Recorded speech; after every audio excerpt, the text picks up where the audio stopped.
focus on one of them now, COVID-19 claiming the lives of 411 people in South Africa in one day, taking the death toll to just over 63,000 people. The country currently has more than 195,000 active cases, with over 21,000 of those recorded in just 24 hours. All of this while the country is in level 4 lockdown.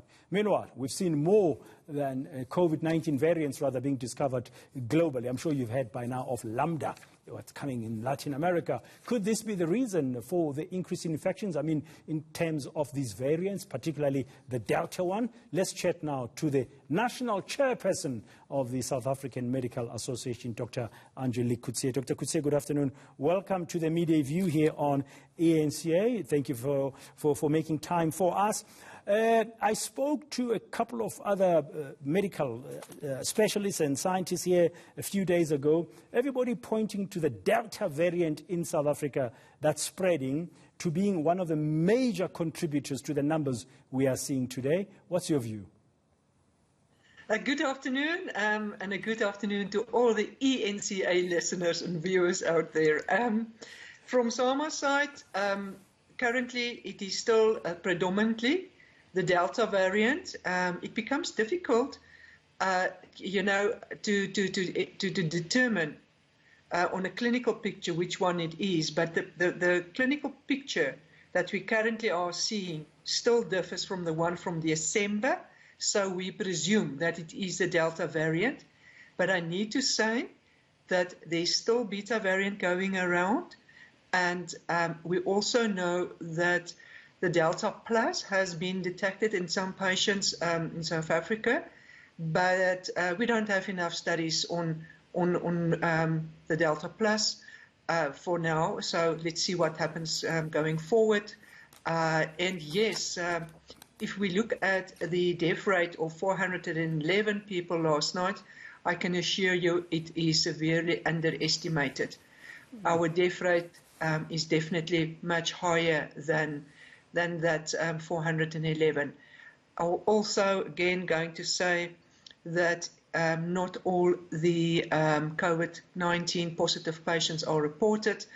I'm quite sure that there is also a higher incidence of COVID-19 patients infected currently than the official numbers being shown last night. I'm just thinking, as you're giving that information, Dr. Coetzee, what could be affecting or what would be the factors behind the underreporting?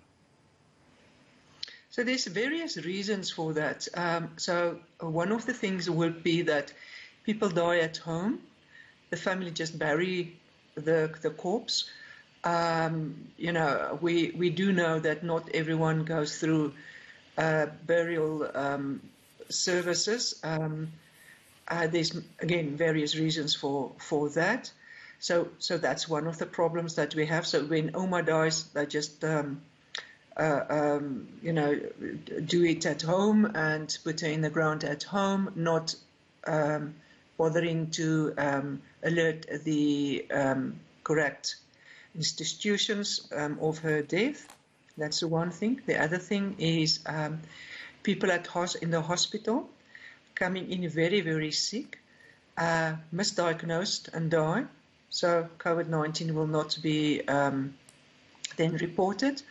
And we're not sure. I know that there was a circular going out that if you are, from the funeral services, that you need to test every corpse, do a swab. I don't think that's really happening. And if so what you need to do actually is and only we will know this only in a few weeks from now, when you go and look at your last year's figures, and then again the figures this year, and then also seeing how many people has been buried legitimate, and compare all these cases and these numbers with each other. But clinically, we know it should be higher. Yeah, and the Delta variant continues to spread. and numbers are picking up in other provinces. Gauteng still remains the epicenter. And then we're hearing, Doctor, about these variants, this new variant of interest, as declared by the World Health Organization, Lambda, that's predominantly in South America, but spreading to other countries. And when you're thinking, just a few months ago, we were told about this other variant called Delta, but we were told, it's in India only, and we haven't picked up lots of cases in South Africa. And the same message today is saying, don't worry, it's a variant of interest. Lambda is not here, we haven't picked it up. I mean, do we have a reason to be concerned? Yes. Yes, we do have. Remember, again, the scientists will only do sequencing on a few samples. It's not on each and every one that's been tested positive today that you do a sample and go and see which variant it is. So they are looking at, again, at maybe clinical symptoms, although I'm not sure what the clinical symptoms of the Lambda will be. Only time will tell us about that one. I must say this last few days, I also started to see people for the first time in this third wave presenting with fever. This is something we haven't seen in the first 3 weeks of the Delta variant, but otherwise, except for the increase in temperature, and they really have a temperature between 38.5 and 39.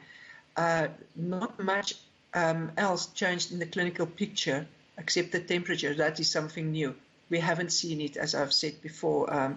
Temperature is not part of Delta. Yeah, just hold on there. I just want to clarify that. In this current wave of infections with Delta, there have been all kinds of symptoms that you would expect to see in somebody who's COVID-19 positive, who's just positive. One of them was not necessarily high fever, but suddenly in the last while, or the last 2 weeks or so, you are picking up that there are people who are coming up showing symptoms that you've seen. But in addition, there's now this fever, which is making you ask some questions. Yes, you're right. It's actually the last week that I've seen it. And it does make me asking some questions because we haven't seen that with the Delta variant yet. So, again, it's difficult because the scientist is not going to do sequencing on those patients, so which is extremely difficult.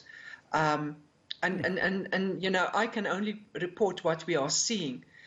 Also, I am worried about the general practitioners not examining at the patients, whether it is in their rooms or with the proper gadgets via a teleconsultation. That is a concern. It means that these type of symptoms is lost if you, as a general practitioner, doesn't let the patient come into your surgery, or again, as I've said, do a proper teleconsult with the gadgets. There must be there's gadgets involved on the side of the patient if you want to consult over the Zoom. For the most patients who don't understand that. There's definitely a bit of a picture. So there's going to have to be the picture seems to be changing a little bit from what you're picking up in the last week. There's going to have to be a lot of focus on what is actually going on. Thank you very much, Dr. Angelique Coetzee.